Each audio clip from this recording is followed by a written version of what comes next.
¿Cómo está, Hola, doctor? muy Buenas buenas noches. tardes. ¿Cómo te Buenas encuentras? noches. Pues bien, emocionado de verdad de tener aquí, contar con su presencia. Nuestros compañeros de grupo y seguidores están también entusiasmados por conocer un poco más sobre lo que hoy nos va a informar, formar incluso. Y pues de manera especial ya agradecerle por esa disponibilidad con nosotros, con este grupo que se ha formado, esta nueva iniciativa, y que le agradece de corazón por aceptar, ¿verdad?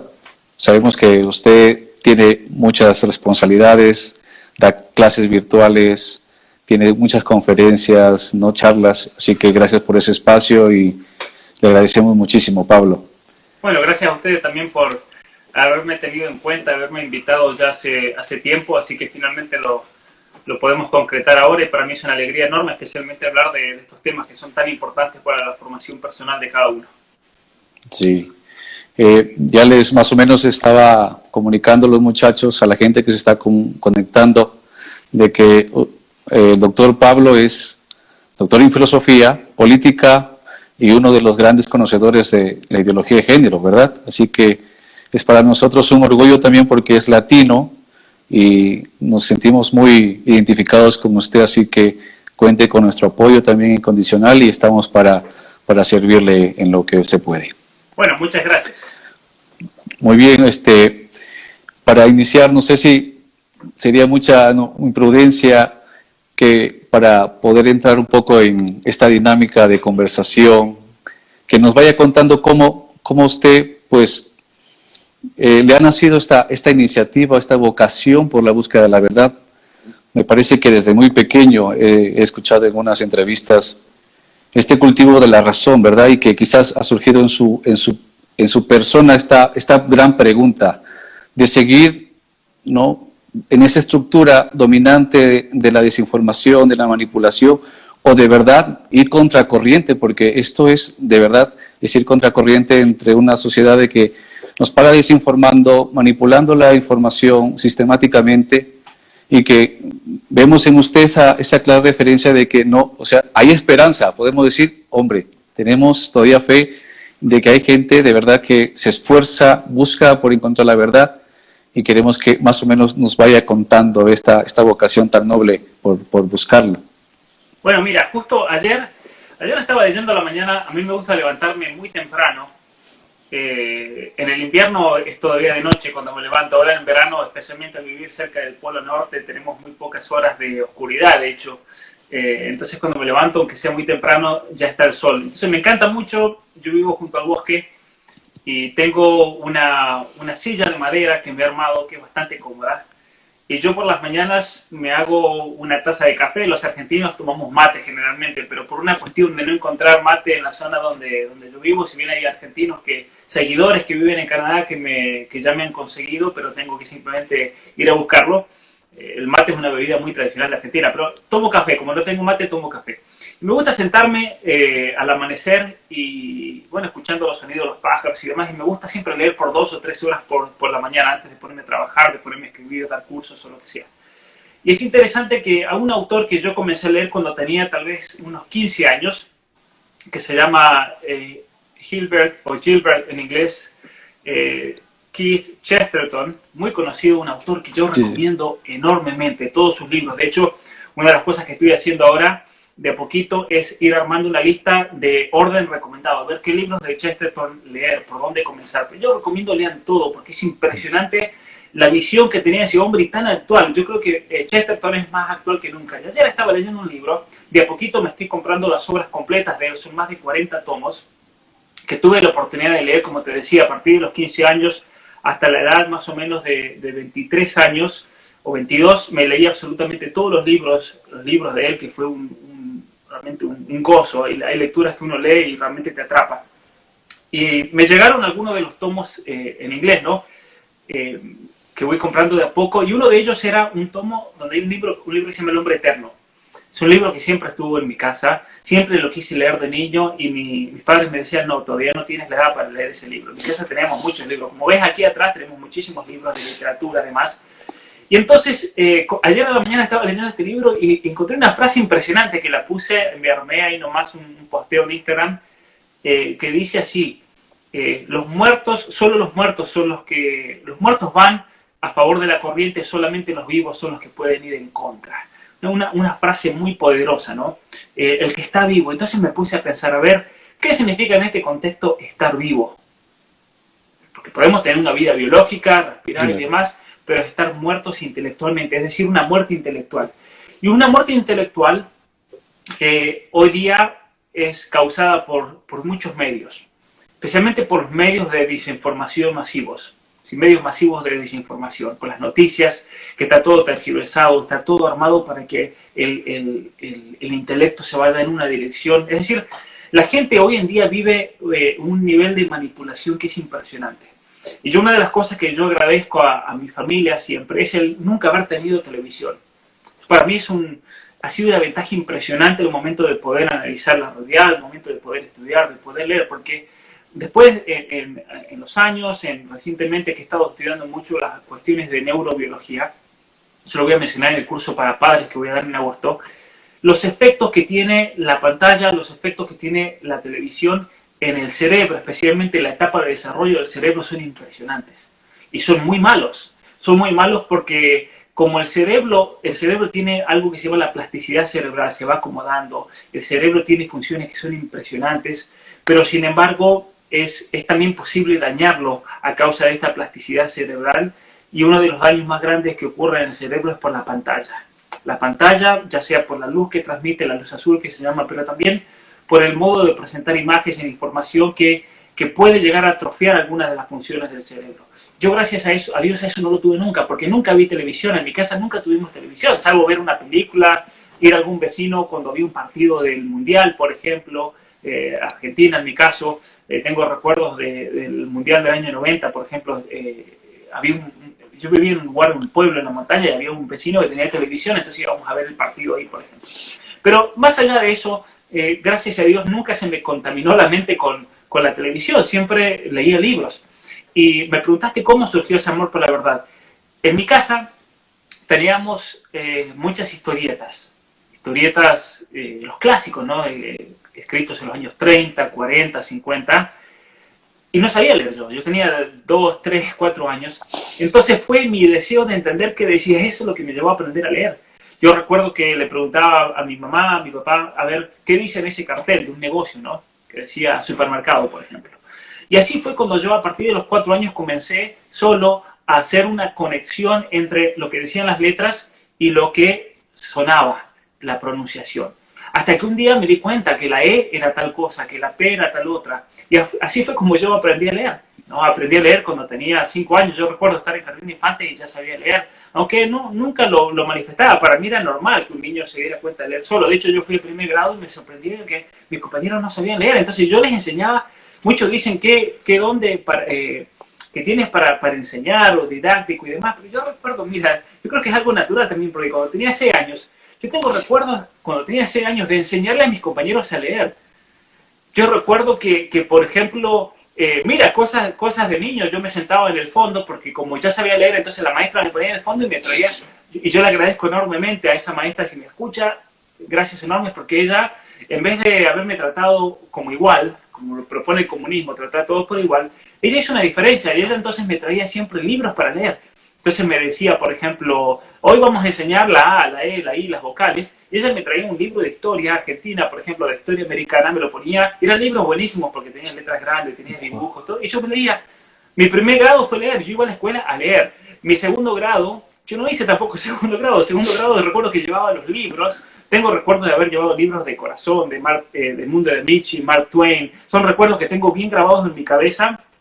Tengo una memoria visual muy grande, me parece, porque tengo recuerdos de ver al maestro en el fondo y yo tener estos libros en mi escritorio y yo me ponía a leer los libros. Todo mi segundo grado era desde que entraba hasta que salía, leía. Así que imagínate, yo me pasaba 5 o 6 horas por día leyendo en la escuela, porque como yo ya no hacía las cosas que hacían la mayoría, algunas de las cosas sí. En tercer grado ya fue distinto, porque en tercer grado tuve un maestro muy bueno, un maestro muy querido, el maestro Moreira, y él nos enseñó mucho, ahí aprendimos mucho más de matemática y de otras cosas. Y bueno, ya Ya a partir de tercero, cuarto, quinto, sexto, ya era otra historia, pero realmente fue una niñez en la cual leí muchísimo. Yo leía a veces, normal, leía 40 libros por año, ¿no?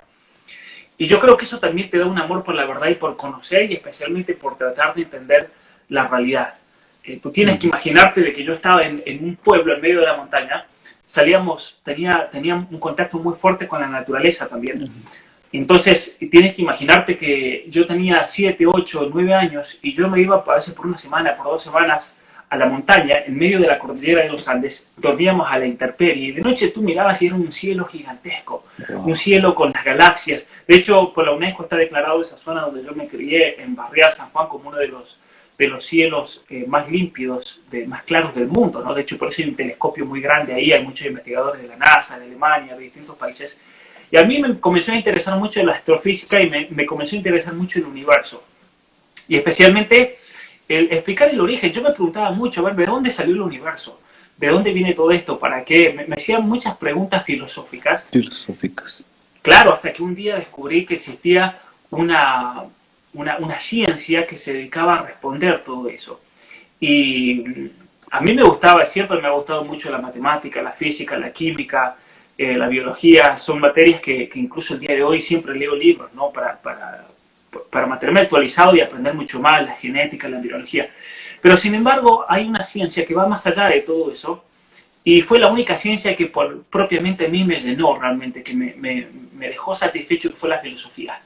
Y yo ahí en ese momento, estando en la secundaria, yo dije, yo voy a estudiar filosofía porque iba mucho más allá que todas las otras. Y yo no lo vi a estudiar filosofía como un estudio filosofía y me meto en ese mundo, ¿no? Era como que hay que abarcar todo, pero hay que ir más allá. Y lo que me va a llevar más allá va a ser la visión filosófica de todo esto. Y entonces yo creo que de ahí también surge el amor a la verdad. Mientras uno más conoce, al menos en mi experiencia personal, más te das cuenta que no sabes nada. Es así, ¿no? Es impresionante. Sí, Mientras más conoces o más estudias y lees, se abre más el panorama y se abre más y más. Y entonces tú te tomas conciencia de que realmente es más lo que uno no sabe que lo que sabe. Y ese es ese hecho, el hecho de no saber lo que a uno lo motiva a conocer más, me parece, a conocer. El que sabe demasiado o cree saber demasiado termina no sabiendo nada o termina cayendo en la soberbia o diciendo estupideces como las que dice Gloria Álvarez, por ejemplo. ¿Por qué una persona puede llegar a un nivel de imbecilidad mental tan grande con respecto a las afirmaciones que ha hecho en los últimos días, con respecto al embrión, con respecto a espermatozoides, a óvulos no fecundados y óvulos fecundados y demás? Porque realmente la persona cree que sabe tanto que en realidad desconoce lo más importante, que es el que padece un nivel de imbecilidad bastante grave, ¿no? Y eso realmente, yo prefiero, mira, si a mí alguien me dice, eres un inútil, un ignorante, a mí no me ofende para nada, porque yo soy consciente de eso. Soy más consciente de eso que la mayoría de los seres del planeta Tierra con respecto a mí, de que yo soy ignorante, y es esa ignorancia lo que a mí me lleva a leer mucho, a estudiar. ¿Por qué te crees que yo me levanto de madrugada y me paso 3 horas seguidas siempre leyendo un libro y me trato de leer 1, 2, 3 libros por semana, unos 4, 5, 6, 7 libros por mes? Porque no sé. Y cuando termine esos 6 libros o 7 libros que me propuse para julio, que puse un posteo, si Dios quiere los voy a terminar, de hecho se me agregaron otros libros en el camino que encontré que están buenísimos, en agosto voy a leer más libros, otros tantos, ¿no? Otros 4, 5, 6, 7 libros, porque cada vez se te va abriendo más el panorama, y quieres abarcar y abarcar. Y no se trata aquí de caer en un tipo de glotonería intelectual, ¿no? Sino que aquí se trata de profundizar. No se trata de tener conocimientos en el sentido de datos, de enciclopedismo, sino de profundizar cada vez más. Y hay libros que me doy cuenta que tú lees un libro y dices, a ver, voy a leer este libro, y este libro me hace profundizar porque me hace pensar, listo, ese es un libro que vale. Después tienes libros que te dan datos. Esos libros no me importan tanto realmente, porque esos libros solamente te tiran datos. A veces son importantes. Por ejemplo, esta semana he estado leyendo mucho acerca de enfermedades de transmisión sexual para mi libro de la ESI que voy a sacar. Ahora bien, esos libros están buenos, están interesantes, todos esos estudios científicos, porque te dan una perspectiva de decir, bueno, aquí hay un problema gigantesco con la ESI porque están aumentando exponencialmente las enfermedades de transmisión sexual. Por ejemplo, la clamidia, la sífilis, la gonorrea, el herpes simplex, han aumentado en un más del 50%. Entonces es importante tener esos datos para decirle a la persona, mira, todo lo que te están vendiendo con la educación sexual integral es un fracaso absoluto porque las enfermedades de transmisión sexual han aumentado un 50%, han aumentado un 60%. Es decir, que el sexo seguro, lo único que tiene seguro es que seguro que te vas a contagiar, nada más. Entonces es importante leer eso. Pero son libros que, los libros que hablan mucho de datos, son libros que de aquí a 100 años a nadie le va a importar. Porque ya está, son los datos del año 2020 no importan para el año 2100, por ejemplo. Por eso hay que leer libros que realmente te hagan entender la realidad, que te hagan profundizar, que te den una visión filosófica. Y eso puede ser libros también de embriología, puede ser libros de genética, pero libros de historia, libros de relaciones internacionales, que hay pocos, pero hay buenos, libros de geopolíticas, libros de filosofía, que son cosas perennes, ¿no? ¿Por qué te crees que la Biblia, por ejemplo, es el libro más vendido hasta el día de hoy? Porque tiene una sabiduría y tiene una enseñanza que sigue siendo válida hoy como hace 2000 años. Las cartas del apóstol Pablo, por ejemplo, son tan válidas hoy como cuando se las envió un día a los tesalonicenses o a los gálatas o a los colosenses. ¿Sí? Lo mismo que el libro del Apocalipsis. El libro del Apocalipsis es un libro que cada vez se vuelve más actual porque es un libro que cada día está más cerca de cumplirse lo que profetiza, ¿no? Entonces, no hay que burlarse de estas cosas teológicas ni nada como hacen algunos pseudo pensadores como Gloria Álvarez y muchos más, porque en definitiva no haces más que quedar como un estúpido ante la historia. O sea, hay que tener mucho cuidado con todas las tradiciones religiosas y teológicas y demás, y hay que tener mucho respeto porque si han perdurado hasta el día de hoy es porque tienen algo muy valioso que transmitir. Exacto. Pablo, te vamos a hacer una confidencia, ¿verdad? El grupo que es la Nueva Derecha, el nombre que lleva, Nueva Derecha Latina, nace por este anhelo de formarse con bases muy claras y sobre todo viendo que el problema de fondo pues ha sido el tema y la visión del hombre. ¿Qué es el hombre? No es un problema totalmente filosófico. Entonces este grupo pues se formó con esta necesidad de buscar fuentes filosóficas profundas. Por eso es que semanalmente buscamos gente pues que nos vaya orientando con cursos filosóficos sobre la visión humana, que es importantísimo. Es más, este grupo inspirado en una conversación tuya con Laje. Mientras hablaban con Laje los dos, iban soltando datos, libros, y la gente comentaba, pues muchachos, ¿por qué no formamos un grupo que sea de ayuda, de investigación, de formación intelectual, filosófica, de anhelo por esta verdad, que incluso seamos como los soldados de estos que van adelante de nosotros, porque usted nos adelanta claro, tiene una preparación mucho más profunda, muchos años en preparación, pero lo admiramos muchísimo y estamos ahí nosotros buscando esa información que ustedes también han ido cultivando desde hace mucho tiempo. Por eso es que qué importante es la filosofía en estos últimos tiempos, o sea, esa filosofía que ha sido pues durante la Edad Moderna apartada en cierto sentido, ¿verdad? Y que hoy en día las escuelas también, en las currículas, ha tratado también de evitar que el alumno, que la persona tenga un juicio crítico sobre la realidad, y por eso que la mayoría de gente, sobre todo los jóvenes que estamos viendo, pues se dejan llevar fácilmente de lo que ahora las escuelas le digan y no tienen criterio ni siquiera para evaluar la situación. Es por eso que es importante estos cursos, la filosofía como ciencia de todas las ciencias, como la nombraban, ¿verdad?, los antiguos griegos. Y bueno, Pablo, pues ha sido un placer escucharte, todo ese amor por la sabiduría, porque eso está en el corazón del ser humano, buscar la verdad, como decía San Agustín, ¿verdad? Claro. Mi corazón está inquieto porque anhela buscar la verdad y le encontró, al último término, la verdad que es Cristo. Entonces, vamos a empezar a iniciar el tema que hemos más o menos planteado y con vuestra veña, ¿no? Sobre qué es la geopolítica en estos tiempos actuales, porque es cierto, o sea, la filosofía nos ayuda de una manera a ver qué es lo que se está viviendo en el mundo, y la geopolítica es como ese instrumento, ¿verdad?, para poder dilucidar, como tú dices, lo mencionas en estas sesiones que preparas muy bien y que todo el grupo está siguiendo, ¿no?, paso por paso. Pienso yo que todos estamos ahí anotando todos los puntos estas charlas maravillosas que los das gratuito y te agradecemos muchísimo.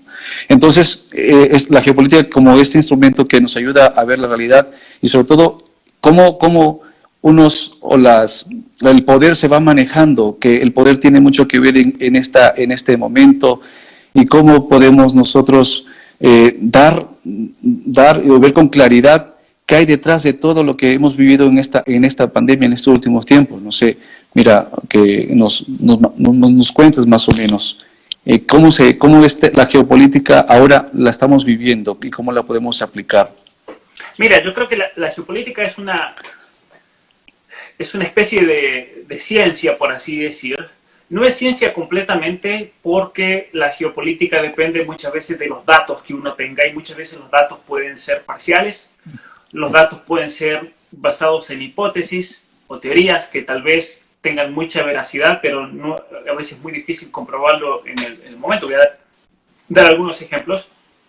Y por lo tanto, entonces, el análisis histórico que uno pueda dar a partir de la geopolítica puede ser correcto o incluso pueda ser correcto pero necesite de modificaciones o ajustarlo para ser más preciso, o puede estar totalmente errado, como ha pasado de hecho.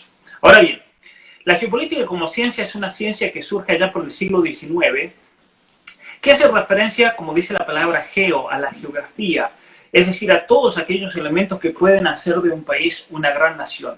Entonces aquí tenemos en cuenta las montañas, los recursos naturales, los ríos, el acceso al mar y demás. Y la geopolítica en el siglo XIX se caracterizó por tratar de analizar y darle una respuesta a Inglaterra. Si bien los primeros geopolíticos, bueno, fueron muchos ingleses, pero también alemanes, y también en los Estados Unidos, trataron de darle una respuesta al reino inglés, al imperio inglés, porque se veía que el sistema de colonias que tenía Inglaterra era un sistema obsoleto y que tarde o temprano iba a terminar cayendo la situación actual en el mundo. Y es del siglo XIX ellos dilucidaron, y mirá que tuvieron una visión bastante grande, ¿no? Que en el siglo XX las grandes potencias, debido a su territorio, iban a ser Estados Unidos y Rusia. El siglo XX, y de hecho se cumplió así. Pero ellos no sabían cómo se iba a dar. Ahora es interesante cómo, entonces la geopolítica nos sirve para dos cosas, vamos a explicar esto. Al que quiere tener poder en la tierra, la geopolítica le sirve para tratar de tener un control y dominación, que en este caso podemos llamar un control y dominación total, absoluto, que es un dominio totalitario, porque en definitiva es interesante también entender esto, tanto el capitalismo como sistema, pero no solo como sistema de intercambios de nada, sino que como capitalismo, como las personas que están por encima del capitalismo y que son los que manejan realmente los hilos, tanto ellos como los comunistas, ambos buscan un control absoluto del mundo. Es decir, ambos se presentan con un carácter totalitario. Es importante reconocerlo, totalitario.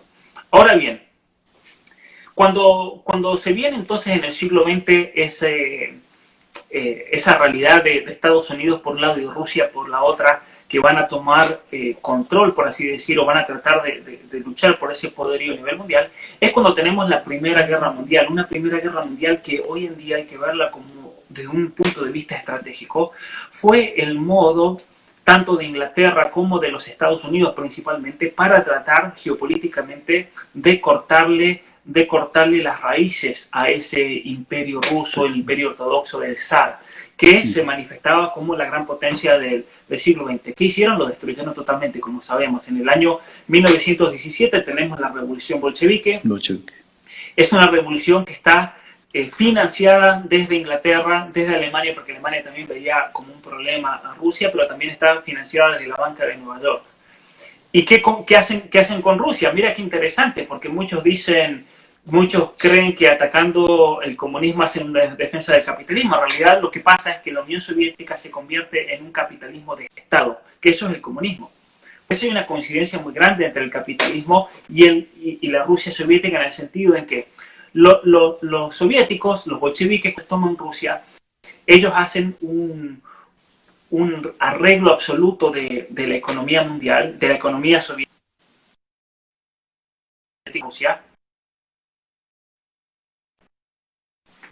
pero lo que hacen es dejan intacta la cuestión de las finanzas, dejan intacto todo el sistema bancario. Sí, ¿verdad? Sí, sí, pero te escucho. Bueno, Sí, sí, te escucho. sí, sí, sí. Una cosa interesante es que entonces tenemos que tener esta visión geopolítica de lo que pasó en la Primera Guerra Mundial.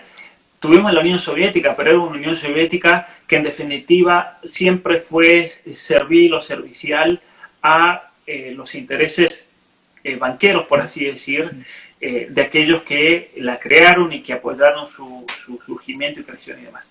¿Cómo pasa hoy en día? Hoy en día, fíjate que mucha gente no entiende el por qué las compañías están tan metidas con las cuestiones LGBT y abortos y supuestamente eso es de izquierda. En realidad no es una cuestión de izquierda, la izquierda la están usando. En realidad son las grandes corporaciones, son estas grandes corporaciones capitalistas que son las que imponen esta agenda de fondo. La izquierda hoy en día es la mano de obra barata de esta oligarquía financiera internacional y demás. Ahora, ¿a qué voy con esto entonces? La geopolítica sirve para dos cosas. Para el que quiere tener control total del mundo, el saber analizar y saber aprovechar todas estas cosas para tener un control absoluto, que es lo que estamos viendo hoy en día. Pero también la geopolítica nos sirve a tú, me sirve a mí, nos sirve a todos nosotros para tratar de entender y dilucidar entonces lo que está pasando en el mundo. Y para poder entender lo que está pasando en el mundo, tenemos que tener muy en claro quiénes son los actores que están detrás de todo esto. Ahora, tradicionalmente en las relaciones internacionales los actores han sido siempre los estados, y ese es el gran error, por ejemplo, de las relaciones internacionales hoy en día. Yo creo que en las relaciones internacionales la mayoría de los que van a estudiar salen con una ignorancia enorme. ¿Por qué? Porque no saben identificar quiénes son los actores principales de lo que está ocurriendo en el mundo hoy en día. Y los actores principales en el mundo los podemos dividir en dos grandes grupos: los actores directos y los actores indirectos. Los actores directos van a ser en una nación, por ejemplo el caso de España, de Argentina, de Perú, de Chile, de Colombia, van a ser los tres poderes: el poder ejecutivo, el poder legislativo y el poder judicial. Pero ellos, esos tres poderes, en realidad, o el Estado como un actor directo de las relaciones internacionales, en realidad hoy en día, salvo que seas Estados Unidos, que seas China, o en cierta medida Alemania o Francia, el resto están todos subordinados a intereses internacionales, muchas veces de otros estados o incluso mucho más de otras organizaciones. Entonces, ¿y esas organizaciones quiénes son? Esas organizaciones son especialmente el poder financiero mundial, porque en definitiva en las relaciones internacionales, en la geopolítica, el que tiene dinero es el que manda. Y hoy día el que tiene dinero, ¿quiénes son? Son las grandes familias. La familia Rothschild, la familia Rockefeller. ¿Sí? La familia Walton, la casa saudí, podemos hablar de un personaje como Soros, por ejemplo, y todas estas entidades financieras mundiales que son las que manejan, por así decir, como si fuera un títere, ¿cierto? Como si fuera una marioneta, manejan los hilos de lo que se va haciendo. Y simplemente los jueces de una Corte Suprema, los jueces de la Corte Interamericana de Derechos Humanos, el presidente de una nación, los ministros de salud, de educación, simplemente van a hacer lo que les digan desde arriba. ¿Por qué? Porque el mundo, hoy en día, estamos llegando a un nivel de totalitarismo muy grande. Fíjate que en una nación siempre tienes los ministerios, ¿no? Tienes el Ministerio de Educación, el Ministerio de Salud, el Ministerio de Justicia. Hoy en día, gracias a la labor de lo que fue la Fundación Rockefeller, a la labor de lo que fue el Club Bilderberg, por ponerte un ejemplo, se funda a principios de los 20 la Liga de las Naciones. Cuando se funda la Liga de las Naciones, tiene un motivo, un objetivo claro, que es el de lograr un solo gobierno mundial. Entonces, cuando alguien dice que eso del nuevo orden mundial es una conspiración, o que eso de un nuevo gobierno mundial es una conspiración, entonces inmediatamente tiene que saber que esa persona no tiene idea absoluta de lo que está hablando. Es un estafador y no hay que escucharlo. En la Liga de las Naciones, cuando se funda, que vendrían a ser las primeras Naciones Unidas, el objetivo era un nuevo orden mundial y un nuevo gobierno. Un nuevo orden mundial en el sentido de que siempre hay un ordenamiento en el mundo. Y el orden del mundo siempre va cambiando y se va acomodando. Entonces no tiene absolutamente nada de descabellado decir que hay un nuevo orden mundial o que se quiere implementar un nuevo orden mundial. Siempre está ocurriendo. Siempre que viene un nuevo gobierno a un país, si tiene un plan, es un nuevo orden para ese país, un nuevo orden nacional. Fíjate lo que pasó con Obama, y luego de Obama viene la transición a Trump y tenemos un nuevo gobierno nacional en los Estados Unidos. Pero las Naciones Unidas, por ejemplo, están tratando de imponer, o estas fundaciones, un nuevo orden ya a nivel mundial, planetario. todas las ordenanzas de la Organización Mundial para la Salud vendrían a ser una especie de agenda para un nuevo orden mundial, un nuevo ordenamiento. Entonces no tiene nada descabellado pensar eso, es sentido común darse cuenta de esas cosas. Ahora bien, en esta nueva organización que se logra con la Liga de las Naciones y después de la Segunda Guerra Mundial, hacen un reseteo y comienzan con las Naciones Unidas. En definitiva, lo que se hacen es crearse esos ministerios que yo te venía mencionando, el Ministerio de Educación, el Ministerio de Salud, el Ministerio de Justicia, así como están en nuestras naciones, lo llevan a un plano mundial. Y entonces la Organización Mundial para la Salud hoy en día es el Ministerio de Salud del mundo. Son los distintos tipos de ministerios, por ejemplo, que establecen en su momento de modo novelado la novela 1984. Hoy en día el Ministerio de la Verdad a nivel mundial, ¿quiénes son? Son los fact-checkers. ¿Y a quién pertenecen todos los fact-checkers que andan por Instagram, por Facebook, por las redes sociales, por YouTube y demás? Pertenecen a la Open Society de Soros. Es muy interesante que si tú vas al pie de página de todos los fact-checkers del mundo, ya sea el de La Silla, en Colombia, si sea chequeado en Argentina, el que te imagines en España, hay una red enorme de fact-checkers en inglés y en español. Te vas a fijar al pie de página y ¿quiénes son los que pagan eso? Son la Open Society de Soros, tienes la Fundación Bill y Melinda Gates, ¿se entiende? Porque en definitiva ellos son los que controlan todo, es lo que se llama el Club de los Buenos. En el año 2009 se funda el Club de los Buenos con la Fundación Ford, con la Fundación Rockefeller, la Fundación Bill y Melinda Gates, la Fundación Clinton y la Open Society. Y en definitiva ellos son los que están dirigiendo los hilos del mundo. Ellos son los que se creen que se saben todo, se creen Dios y son los que realmente están planeando y reorganizando el mundo para ese potencialmente único gobierno mundial. Sí, muchos dirán, pero si tenemos presidentes de nuestros países, sí, pero todos los presidentes de nuestros países son títeres. Fíjate el caso de Argentina. El presidente Alberto Fernández le hicieron una pregunta el domingo y dijo, no, yo no tengo ningún plan de nada. Y claro que no tiene plan, está siendo honesto. ¿Por qué? Porque el plan se lo pasan desde arriba. Entonces Alberto Fernández dijo, en mi gobierno no tengo ningún plan económico. Obvio. Es un caos absoluto. Hay una anécdota muy conocida en la Argentina, o tal vez no es muy conocida, pero es muy significativa, que cuando Perón, por ejemplo, más allá de si uno lo quiera o no lo quiera Perón, cuando Perón llega al gobierno, pide que le traigan una carpeta yendo a lo que sería el archivo archivo secreto de Argentina, con todos los planes de gobierno de los últimos, no me acuerdo si eran desde el comienzo de los últimos 50, 60 años, para tener una idea en qué dirección va la Argentina. Resulta que no había nada. Argentina nunca tuvo un plan de nada. Argentina ha sido siempre históricamente, a partir de un momento determinado después de su independencia, y lo mismo podemos decir de todos los países de Latinoamérica, ha sido como ese hombre ahogado o ese hombre que se está ahogando que no sabe nadar y simplemente tira manotazos para tratar de salvarse y mantenerse a flote. Esa es la historia de nuestros países en Latinoamérica, lamentablemente. ¿Por qué? Porque geopolíticamente nuestros países, desde México a la Argentina, han sido países al servicio de las grandes potencias.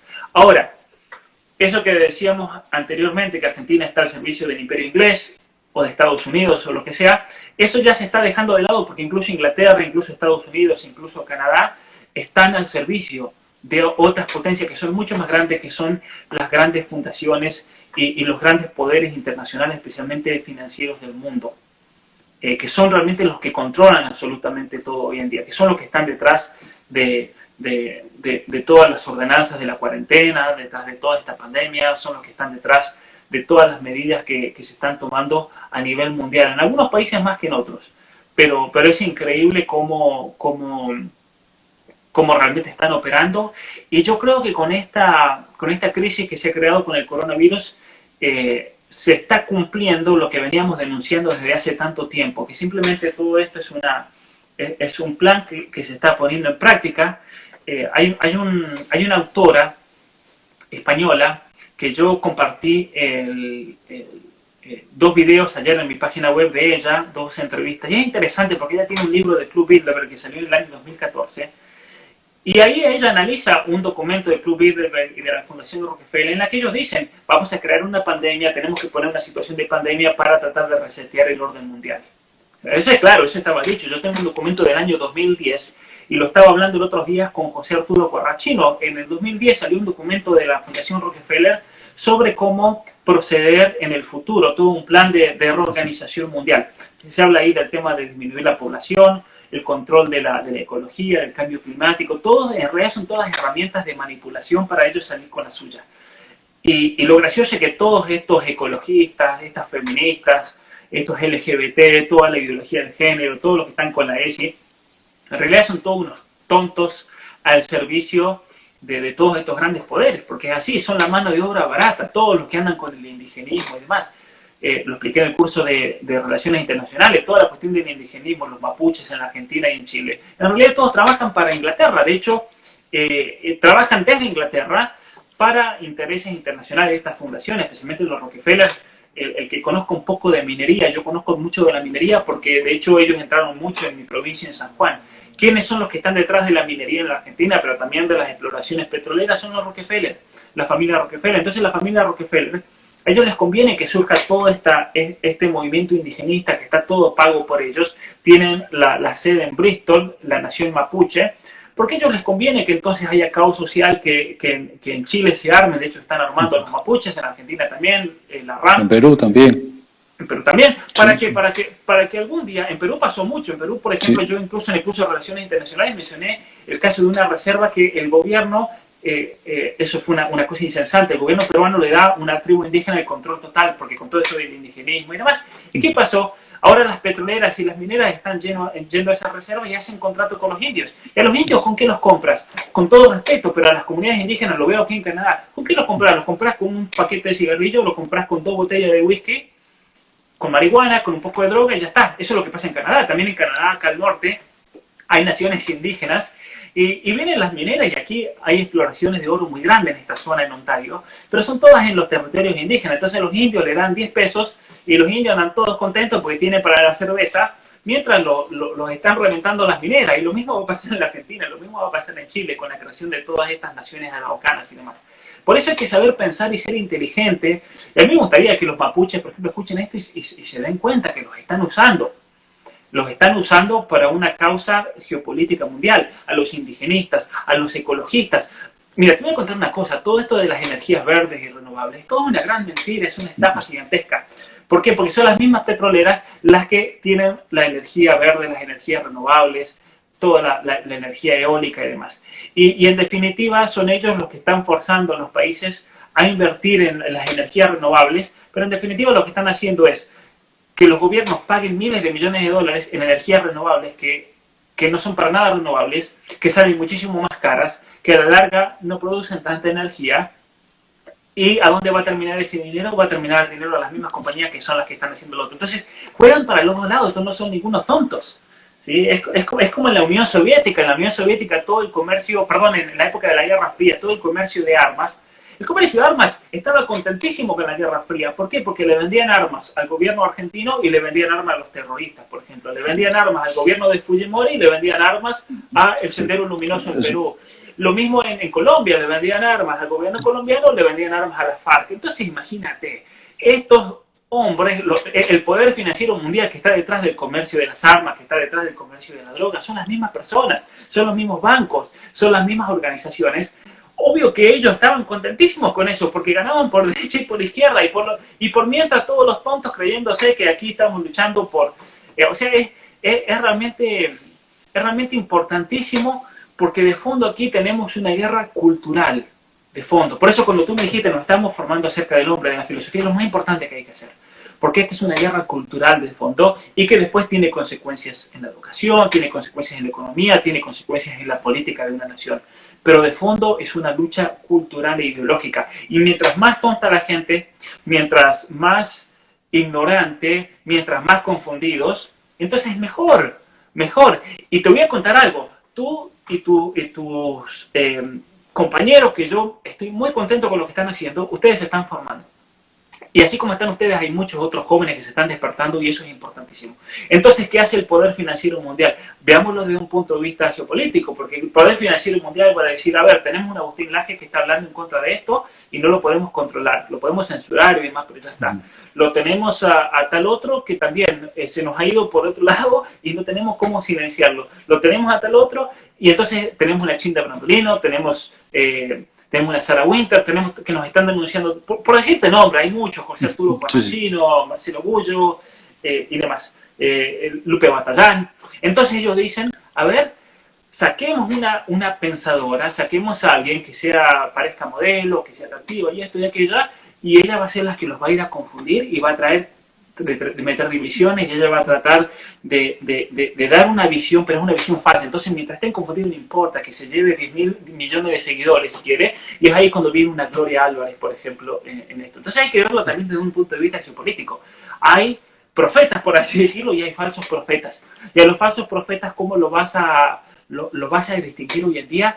Si están alineados en algún punto, no hace falta que estén alineados de todo, en algún punto con todo este nuevo plan del progresismo mundial, de esta reorganización mundial. Si esa persona en alguna de las cosas coincide, es un infiltrado, acuérdate, y es así como vas a distinguir una Gloria Álvarez, por ejemplo, que en realidad es una infiltrada dentro de todo este movimiento. Y hay que tener mucho cuidado porque confunde y no da luz tampoco acerca de lo que es el ser humano. Entonces, te puede decir algo buenísimo de una cosa, pero después te viene con que de la piel para adentro mi cuerpo es mi cuerpo, y te dice una burrada tremenda como las que estás posteando últimamente. Entonces, hay que aprender a discernir y hay que aprender a distinguir al verdadero profeta. ¿El profeta qué es? El profeta no es solamente aquel que te tira la verdad hacia el futuro. Es aquel que te analiza la realidad actual y es aquel que te dice la verdad, y especialmente la verdad moral. Es aquel que no tiene miedo de decirte eso que estás haciendo.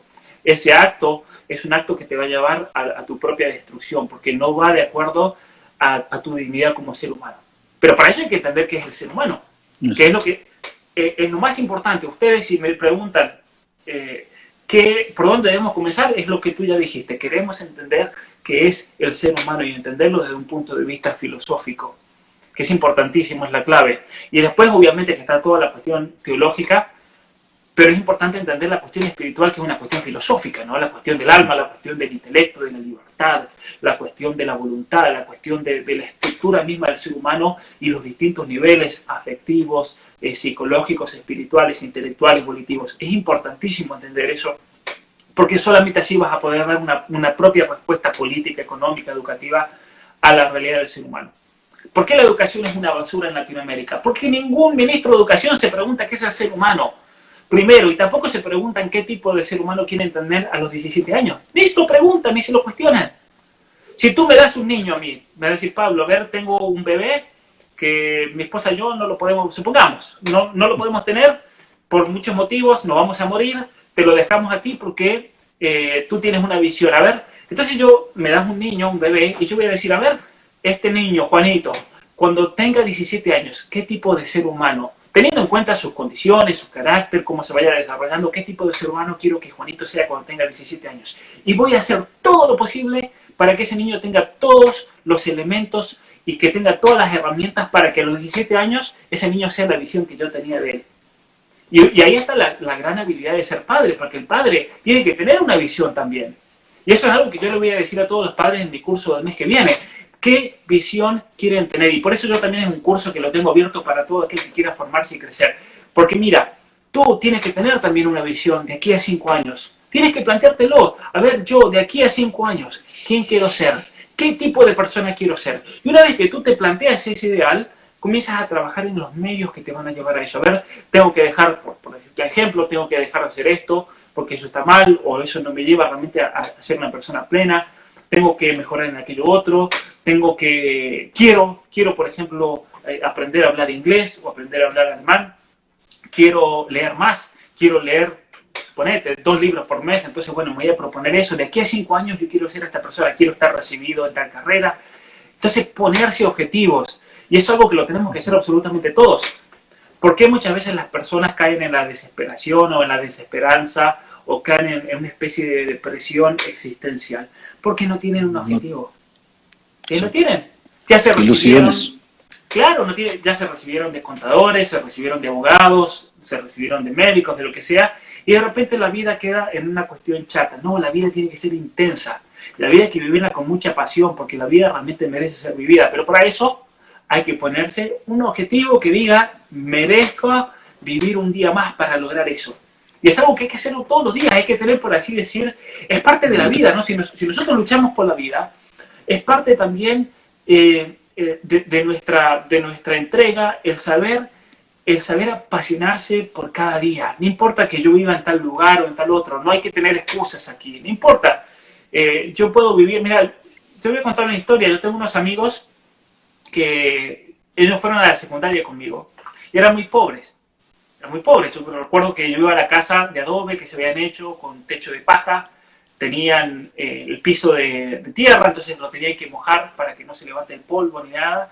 Pero sin embargo ese papá y esa mamá tenían una visión para sus hijos. Y hoy en día todos esos hijos han estudiado, son ingenieros, tienen carreras, algunos viven en otros países, entonces uno dice, hay que tener una visión. Por más que ellos vivían en lo que en Argentina se llama una villa, ellos vivían en una villa. Y esos niños tenían que andar en bicicleta. Yo recuerdo, tenían que andar en bicicleta por lo menos 15 kilómetros de ida, 15 kilómetros de vuelta para ir a la escuela todos los días. Pero esos niños tenían esa visión de formarse. Los padres no tenían televisión en la casa, los padres los formaban, les leían. Y era gente que podemos decir pobre, de baja condición, pero tenían una visión. Y lo que esos padres no pudieron cumplir en su vida para ellos mismos, lo querían para sus hijos. Y eso es lo más grande que puede hacer un padre. Eso es, en esta vida yo creo que el triunfo más grande que puede existir en esta vida es el de lograr hijos realmente que tengan un valor y un amor por la vida y que crezcan y se perfeccionen y alcancen esa plenitud de ser humano. Hoy en día muchos te dicen, no, pero tienes que tener tu prioridad, que es tu carrera, tienes que tener tus estudios y después piensa en el resto. En realidad, sí es importante tener una carrera, es importante estudiar, es importante formarse, pero hay otras cosas que son más importantes que eso todavía. Y te lo digo yo que tengo muchísimos títulos y estudio, hay cosas que son mucho más importantes que eso. Que son la familia, que son la esposa de cada uno, que es el esposo que una mujer pueda tener, sus hijos. Y por ellos vale la pena dejar todo. Vale totalmente la pena, porque hay que acordarse que los hijos van a ser tus monumentos un día. Tal vez no vamos a ser como Colón, no vamos a ser como grandes personajes de la historia que tienen sus estatuas y recuerdos y museos y demás, pero tus hijos tienen que ser tu monumento. Y por eso la importancia de dar la vida por ellos y formarlo. Pero para formar a los hijos hay que formarse uno también. Que en definitiva es lo que yo también voy a comunicar en ese curso, que yo creo que les puede servir mucho a todos, tengan hijos o no tengan hijos, para ese crecimiento personal. Porque hoy en día muchos dicen, tengo miedo de tener hijos por este mundo, tengo miedos. No hay que tener miedo, no hay que tener miedo, hay que realmente tener conciencia, obviamente, hay que tener conocimiento, que muchas veces puede dar miedo a lo que está pasando a nivel mundial. Pero tampoco hay que tener miedo, hay que tener esperanza, porque en definitiva, mira, para el que cree en Dios, sabemos que Dios lo deja a Bill Gates, que lo deja a Soros, lo deja a los Clinton, a los Rockefeller, los deja nomás. Bill les permite hacer todas estas cosas, pero en definitiva quien tiene control del universo es Dios. Y a veces es bueno también tener un Bill Gates, un Rockefeller, un Soros, una Clinton, gente que realmente personifica esos poderes diabólicos, ¿no? Esos poderes infernales que quieren destruir al ser humano, porque eso nos hace dar cuenta. Te voy a decir por qué es importante tener un Soros, un Rockefeller, una Clinton, un Obama, porque esa gente, en definitiva, es una imagen de lo que va a ser el anticristo hoy en día, ciertamente. Yo no creo que sea el anticristo porque no le da para tanto, pero son una imagen de lo que se viene, ¿sí? Y si son una imagen de lo que se viene, y si son una personificación, por así decir, de los deseos infernales, de los poderes infernales en este mundo, eso quiere decir que entonces que todo lo que está relatado en la Biblia es verdad, entonces. Todo lo que está en el libro del Apocalipsis es verdad, que hay una vida superior a esta, que hay una realidad sobrenatural. Y eso lo manifiesta, es interesante cómo por esa disyuntiva, esa dicotomía, te puedes entonces dar cuenta de que aquí hay algo más realmente detrás de todo esto. ¿Por qué esa necesidad de destruir al ser humano? ¿Por qué nos quieren destruir por medio de la ideología de género? ¿Por qué nos quieren imponer todo esto?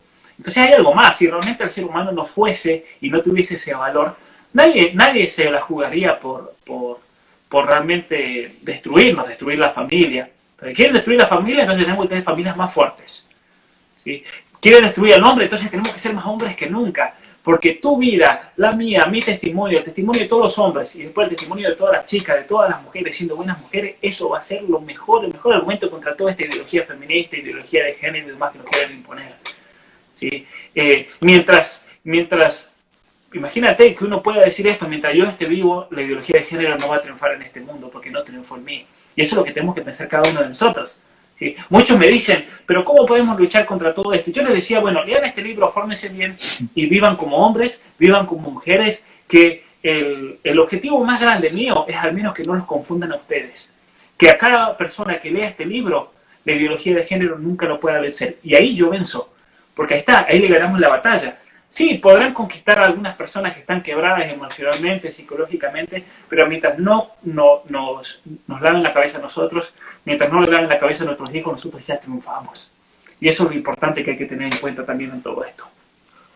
Exacto, ¿verdad? Mirar la vida con mucha esperanza de saber de que todavía tenemos herramientas que es la cultura, que son los libros, que es la filosofía, la ciencia, para poder nosotros continuar en esta batalla cultural, sin dejar que ya, o sea, sabiendo perfectamente por dónde van los tiros de la historia y quiénes mueven el hilo también, y el poder educarnos para también transmitir a los demás y liberar, ¿no?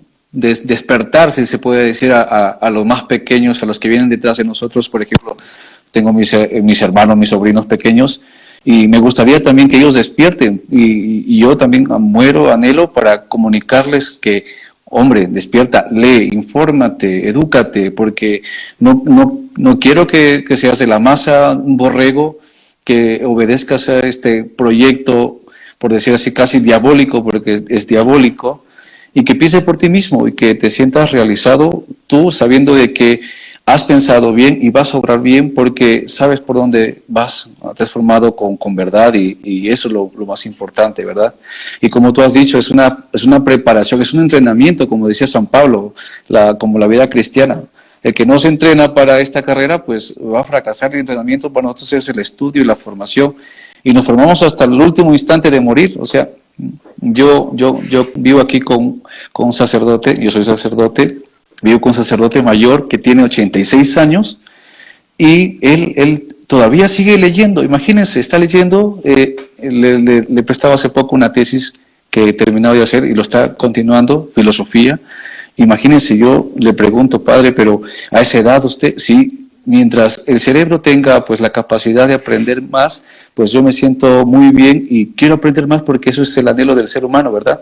Encontrar la verdad, y formarse no ocupa lugar, o sea, es nuestro anhelo de buscar siempre la verdad, y inspira gente mayor como él que vive conmigo, y gente así como ustedes que están en este proyecto y que queremos también nosotros inspirarnos, ¿no? Y qué bien que lo digas como un entrenamiento, una lucha constante también, porque hay que dejar muchas cosas, ¿verdad?, de paso, para meternos de lleno en esta preparación, porque exige también sacrificio. Gente que no se sacrifica, como tú lo acabas de decir, ¿verdad?, que no sacrifica, que no ve más allá de sus limitaciones, no va a prosperar y no va a salir adelante. Entonces tenemos que también utilizar eso, o sea, saber muy bien a dónde apuntamos y formarnos ya, que eso es lo más importante. Este grupo nació con esa finalidad, de formar y de formar a los siguientes, a sus conciudadanos, a nuestros compatriotas. Cada quien ya sabe que tiene que reunirse con ellos y compartir información, hacer un grupo grande, porque todavía tenemos esperanzas de que esta juventud se está empezando a despertar, porque eso nos hemos quedado dormidos prácticamente. Yo llevo estudiando, pero o sea, está en el anhelo de nuestro corazón el poder decir, oye, basta, o sea, estamos como que callando mucho, estamos cediendo a esto, y tenemos una verdad inspirada no solamente en nuestra fe como cristianos, como católicos, sino también en nuestra propia naturaleza humana, que nos dice, esto no es el proyecto inicial del ser humano, y queremos también anunciarlo a todos, de que lo busquen, de que descubran la verdadera identidad, se puede decir, del hombre, del ser humano, que es creado a imagen y semejanza, ¿no?, con todas las facultades que tiene para poder encontrar la verdad. Entonces creo que ha sido una experiencia bonita, pues saber de que todavía hay gente como ustedes que nos inspiran a ser más y mejores personas, ¿no? Ese es un lema del grupo, de ser siempre cada día mejores personas, porque eso es lo que buscamos. Y ya a esta lucha cultural pues hay que prepararse y te mira con esperanza la situación. No se ha vencido, es como el trigo y la cizaña, van siempre juntas. Hasta el final de los tiempos estamos con la cizaña, así que vamos adelante y convencidos de lo que somos y de lo que estudiamos, de lo que nos formamos, y eso siempre vamos a continuar, ¿no? Ciertamente, y está en nosotros ser el trigo, ser la cizaña. ¿Por qué? Eso. Porque simplemente lo que Dios pide a cada uno de nosotros es esa disposición. Después, obviamente, que solo no podemos, que necesitamos de su ayuda, de su gracia, de su intervención. Pero en la vida, a todos nosotros, Dios siempre en su providencia nos va a dar una imagen de lo que Él quiere que sea cada uno de nosotros, y esa imagen siempre es Jesucristo, el hombre perfecto, ¿no? Exacto.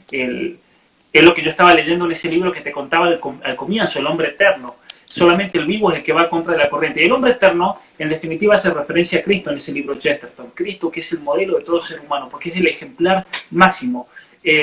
Dios, en su misericordia, nos dio a todos nosotros un ejemplo para seguir. Y obviamente que después está en Dios el darnos la fuerza, porque somos débiles, porque somos pecadores, porque somos imperfectos. Pero uno tiene que tener la disposición. Y después el resto se sigue por añadidura. Como dice el Evangelio de Mateo, ¿no? Buscar el reino de Dios y el resto se da por añadidura. ¿Y qué significa buscar el reino de Dios? Sean la mejor persona que puedan.